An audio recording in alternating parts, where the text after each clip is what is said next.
आपका डेवलपमेंट करेंगे, हम आपसे इंसाफ करेंगे। मगर मैं आपको बता रहा हूं कि बंगाल के दलितों को और खासतौर से अक़लियत को ना इंसाफ मिला, ना उनका डेवलपमेंट हुआ, ना ये लोग बंगाल में हिंदुत्व की तहजीब को या उसके पॉलिटिकल गलबे को, ये इनकी नाकामी की वजह से हिंदुत्व आज बंगाल में आगे बढ़ रहा है। 70 साल से धोखा किया और आपका वोट हासिल किया।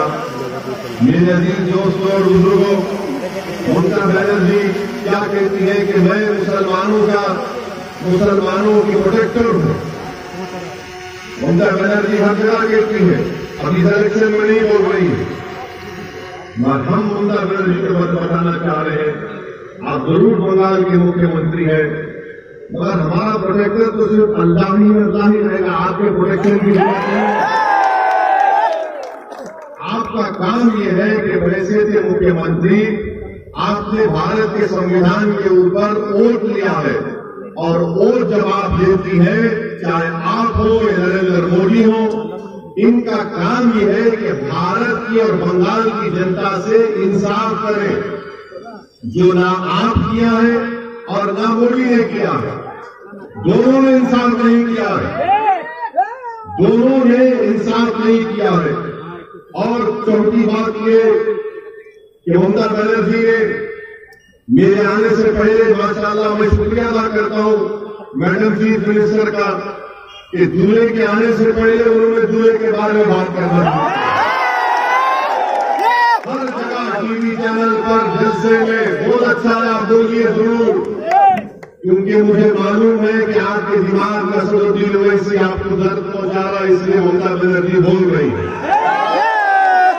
हम ममता बनर्जी से टीएमसी से पूछना चाहते हैं, 10 साल से आपको सत्ता में बंगाल में, आपने अभी अपने पार्टी का इलेक्शन मैनिफेस्टो रिलीज किया। इलेक्शन मैनिफेस्टो में एक वर्ड नहीं है मुस्लिम, एक वर्ड नहीं है। और आप उसमें लिखते भी नहीं है कि आपने 10 साल में मुस्लिम माइनॉरिटीज के लिए क्या किया। आपने मुस्लिम माइनॉरिटीज के लिए कौन सा काम किया बताइए ना, वो भी नहीं बताते आप।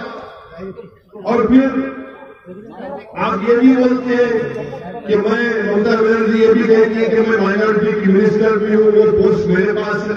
तो बताइए ना आपने क्या किया, कुछ तो किया होगा ना आपने, तो बताइए आपने क्या किया। मेरे अजीज दोस्तों और बुजुर्गों, मेरी इज्जतदार मां और बहनों, 10 साल आपने टीएमसी को वोट दिया, उससे पहले 30-21 साल लेफ्ट को, उससे पहले कांग्रेस को आपने वोट दिया। मैं आज आपके सामने सिर्फ कम से कम वक्त में चंद बातें बताकर यहां से रुखसत हो जाऊंगा, क्योंकि अब तो जलसा पैदा हुआ है, इंशाल्लाह बहुत होंगे अब इंशाल्लाह। मैडम चीफ मिनिस्टर कुछ नहीं बता सकती है। मैडम चीफ मिनिस्टर क्या दिखाती है, मुसलमानों के ईद के दिन आकर सर पे अपने पल्ले सर पे ओढ़ के ऐसा और आप लोग क्या करते हो, उसे पेट भरता, उसे नौकरी मिलती, बच्चों को स्कूल मिलता, अस्पताल मिलता, पुलिस से जुर्म का हर्जाना होता। पर ये इनका ड्रामा, सर पे वो हाथ उठावाला होकर ये नाटक है, ये नाटक कब तक चलता रहेगा। अच्छा, आप खुद, मैं आपको बता रहा हूं, मैं ममता बनर्जी से, चीफ मिनिस्टर बंगाल से, ये लेफ्ट फ्रंट के लोगों से और कांग्रेस, ये लेफ्ट फ्रंट कांग्रेस तो यहां से इलेक्शन इसके बाद खत्म ही हो जाने वाले, नहीं लेने वाले। ये इनसे मैं पूछना चाह रहा हूं, बंगाल में आप ये बताइए कि क्या ये बात सच नहीं है कि बंगाल में 15% मुसलमान बच्चे जिनकी उम्र 6 साल और 14 साल की है, वो स्कूल के बाहर है। 6 और 14 साल की उम्र के बच्चे 15% स्कूल के बाहर है। तूने डाले उनको स्कूल में, अपने लोकल फर्क है आपको। ठीक है, मैं गद्दार हूं, चलिए मान लिया मैं गद्दार हूं, मैं सब कुछ हूं, आप स्कूल में क्यों नहीं स्कूल नहीं बनाए? ये गवर्नमेंट का डेटा है, मेरा नहीं है। फिर वहीं पर आप देखिए मगरबी बंगाल में हायर एजुकेशन का सर्वे और गवर्नमेंट ऑफ इंडिया का कितने मुस्लिम माइनॉरिटी के बच्चे हैं एजुकेशन में पढ़ रहे, मालूम आपको? बंगाल में मुसलमानों का पॉपुलेशन क्या है? 2011 का सेंसस कहता है 27-28%। हायर एजुकेशन में बंगाल के कॉलेजों में खाली 7.8 बच्चे पढ़ रहे हैं। 7.8 कितने टीचर है? कलकत्ता यूनिवर्सिटी में जादवपुर प्रेसिडेंसी में मुस्लिम टीचर 3.6 है। ममता दीदी मैं बताऊंगा, आप मुझे सलाह देना था ये बच्चों को नौकरी क्यों नहीं देते आप? और फिर आपको जानकर हैरत होगी 11% हायर एजुकेशन मुस्लिम है और 7.8% टीचर्स हैं। 27% 2011 का पॉपुलेशन मुस्लिम पॉपुलेशन है। आपको मालूम बंगाल में मुस्लिम एम्प्लॉयमेंट कितना है? कितनी नौकरियां गवर्नमेंट में आपको मालूम? 27% पॉपुलेशन है मुस्लिम माइनॉरिटी का। और गवर्नमेंट में ममता बनर्जी हो या कांग्रेस हो, लेफ्ट हो, ओनली 6% मुस्लिम एम्प्लॉयमेंट में गवर्नमेंट में। 27% पॉपुलेशन, 6% नौकरी। और तीसरा आचार्य, कितने जेल में है मुसलमान मालूम आपको? कितने जेल में है मुसलमान आपको मालूम है? बंगाल के कितने जेल में मालूम तुमको? तुम्हारी आबादी मुसलमान मुस्लिम अकलियत की आबादी 27%, गवर्नमेंट में नौकरी 6%, जेल में कितने मालूम? 38%। क्या रखना? थाली मारने का नहीं है, सोचने का है। थाली मत मारो, सोचो मेरी बात को। ममता बनर्जी बोलती मैं गद्दार हूं, कांग्रेस लेफ्ट बोलती मैं बी टीम हूं। ठीक है, मैं मान लेता हूं तुम सब, मगर ये क्या है फिर? ये बर्बादी की दास्तान किसने की? ये बर्बाद किसने किया मुझे? तुम तो मेरा वोट लेकर चले गए, तुम तो मेरा वोट ले लिए ना, मगर तुमने क्या किया? मेरे बच्चों को स्कूल दिया नहीं किया, कॉलेज में एडमिशन दिया नहीं किया, तुमने गवर्नमेंट में नौकरी दी नहीं दी, तुमने मेरे घर में पानी की लाइन दी नहीं दी, तुमने मुझे पीने का साफ पानी दिया नहीं दिया। तुमने मुझे जेल में डालकर मेरे नौजवानों की जिंदगी को बर्बाद कर। ये पॉइंट है मेरे भाई। इसीलिए असदुद्दीन ओवैसी बंगाल को नहीं आना। मैं आपको सच्चाई से हर चीज बता रहा हूं, आप खुद देख लीजिए। अच्छा, आपको मालूम है पुलिस के लोग हैं, कितने मुस्लिम सब इंस्पेक्टर है बंगाल में? मालूम? कितना तुम्हारा पॉपुलेशन है? 28% पॉपुलेशन है ना। ममता बनर्जी बोलती है ओवैसी गद्दार, कांग्रेस जब बोलती है ओवैसी बी टीम। पूरे बंगाल में खाली 7% मुस्लिम सब इंस्पेक्टर है। 7%, 7%। 93 जिसको सार्जेंट बोलते हैं, इंस्पेक्टर बोलते हैं, कितने मालूम आपको? 2%। 2% है खाली। मेरे भाई ये क्या हो रहा है? अच्छा, सोने पे सुहागा ये कि बंगाल के असेंबली में 294 असेंबली सीट में 59 कितने सागर 59 है मुस्लिम एमएलए, 59 मुस्लिम है, जिसमें से ममता बनर्जी के 32 है। आप बोलेंगे ओवैसी तो 59 है। मेरे भाई 59 की अहमियत नहीं है। अगर मजलिस के 4 जीत के गए तो ममता बनर्जी को ये 59 से कुछ नहीं हुआ। क्या किया वो लोग? तो खाली गूंगे बन के बैठे रहे,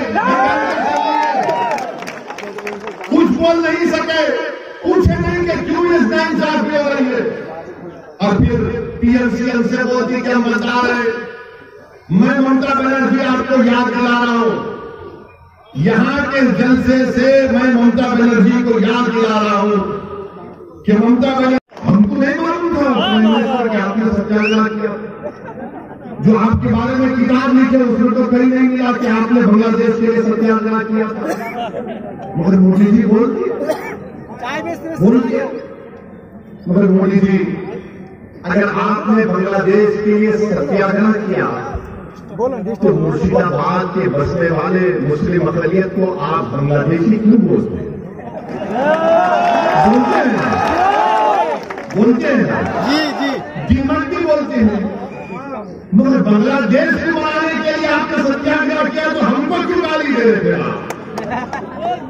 हैदराबाद में बल्दिया का इलेक्शन हुआ तो बीजेपी बोली हैदराबाद में ओवैसी के कॉन्स्टिट्यूंसी में बांग्लादेशी थे। वो बांग्लादेशी नहीं थे, वो बंगाल के सोने का काम करने वाले काफी लोग बसते मेरे कॉन्स्टिट्यूंसी, उनको बांग्लादेशी। CAA का कानून नरेंद्र मोदी लाए, CAA का कानून आसाम में मोदी CAA की बात नहीं कर रहे, मोदी और अमित शाह बंगाल में यहां पर असेंबली इलेक्शन में CAA की बात कर रहे, आसाम में नहीं कर रहे, यहां कर रहे। मैं आपको बता रहा हूं, ममता बनर्जी की टीएमसी पार्टी, चीफ मिनिस्टर की पार्टी बीजेपी को नहीं रोक पाई तो कैसे CAA को रोक पाएगी? कैसे रोक पाएगी CAA को? ये आपको सोचना है मेरे अजीज दोस्तों और बुजुर्गों। नरेंद्र मोदी जब से भारत के वजीर आजम बने उस वक्त से पहली तकरीर नरेंद्र मोदी ने किया और कहा, क्या कहा कि हमको सत्ता मिली 1200 साल की गुलामी के बाद। नरेंद्र मोदी जी, इस मुल्क में गुलामी तो अंग्रेजों ने की 200-250 साल की, मगर 1200 साल की गुलामी क्या है? क्या सिराजुद्दौला भी गद्दार थे? मोदी जी बताओ आप, क्या सिराजुद्दौला जो जंग करे अंग्रेजों के खिलाफ क्या थे? वो चौकीदार गद्दार है। मेरे अजीज दोस्तों और बुजुर्गों, ये बीजेपी का असली चेहरा है। पूरे मुल्क में इतनी नफरत बीजेपी भरती कि एक बच्चा जिसका नाम मुसलमान है वो किसी मंदिर में जाकर पानी पीता है तो उसको पीता जाता है, मारा जाता है। बताइए आप, अगर कोई गोश्त रखता है तो उसको मार दिया जाता है, नफरत फैलाती। कोई अगर मुसलमान है तो उसको कहा जाता है जिहादी है, कोई ट्राइबल है तो नक्सल कहा जाता है, कोई सेकुलर थिंकर है तो उसको एंटी नेशनल कहा जाता है। मेरे अजीज दोस्तों और बुजुर्गों, ये रात लंबी होने वाली है, मैं बार बार कह रहा हूं, ये रात बड़ी लंबी होने वाली है, याद रखो। अगर तुम इन तमाम सियासी पार्टियों पर भरोसा करोगे तो याद रखो नुकसान उठाओगे, नुकसान उठाओगे। मैं डराने के लिए नहीं कह रहा हूं। फिरका परस्ती इतनी बढ़ चुकी है, कितनी फिरका परस्ती बढ़ गई कि ममता बनर्जी इस इलेक्शन में आकर कहती है कि मैं हिंदू ब्राह्मण हूं। कहा था नहीं कहा था? क्या ममता बनर्जी ने नहीं कहा कि मैं हिंदू ब्राह्मण हूं? बताओ आप, हम तो वर्णा सिस्टम में नहीं है, अल्हम्दुलिल्लाह हम तो नहीं है ना। वो चीफ मिनिस्टर कहिए मैं हिंदू ब्राह्मण हूं, तो फिर मैं कहां जाऊंगा? मैं कहां जाऊंगा? बताओ, तुम सोचो, फैसला करो, तुम और हम कहां जाएंगे? जब बंगाल की मुख्यमंत्री कहिए कि मैं हिंदू ब्राह्मण हूं, तो बताओ हम कहां जाएंगे फिर? क्या ये डाइवर्सिटी है, ये प्लूरलिज्म है, ये सेक्युलरिज्म है, ये लिबर्टी है, ये इक्वालिटी है, जस्टिस है? कि एक मुख्यमंत्री कह रहे कि मैं हिंदू ब्राह्मण हूं, तो फिर आप और हम कहां जाएंगे बताओ? नरेंद्र मोदी कहते कि मैं हिंदू नेशनलिस्ट हूं, तो बताओ फिर हम कहां जाएंगे? बोलो कहां जाएंगे हम?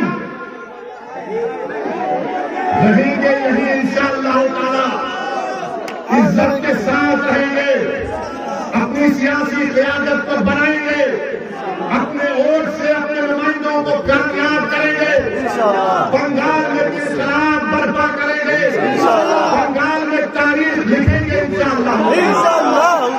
और बंगाल की मुख्यमंत्री ने ये कह दिया, चंदी पाठ पड़ा उन्होंने।